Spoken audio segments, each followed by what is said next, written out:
It-tieni mewġa ta' każi ta' COVID-19 hi inevitabbli jekk kif in-nies jibdew jirrilassaw u l-Gvern jibda jneħħi uħud mill-miżuri li ddaħlu bħala prekawzjoni.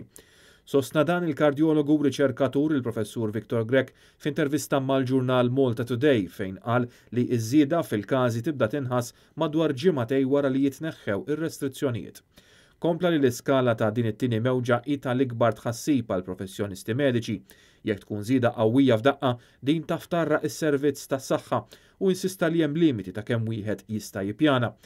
Il-professur Grek qal li l-problema tal-COVID-19 hi li uħud mill-persuni infettati ma jkollhomx sintomi iżda xorta jistgħu jgħaddu l-infezzjoni lil ħaddieħor mingħajr ma huma stess ikunu jafu.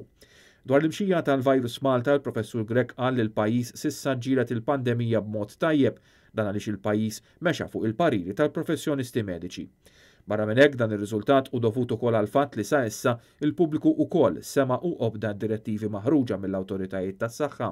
Iżda dan kollu jista' jisfuma fix-xejn jekk il-pubbliku jirrilassa u r-restrizzjonijiet jitneħħew kmieni wisq. Dwar kif jista' eventwalment dan il-virus jitwaqqaf għal kollox, il-professur Grek qal li l-uniku metodu hu li tiġi żviluppata tilqima iżda din taf tieħu xhur jekk mhux is-snin.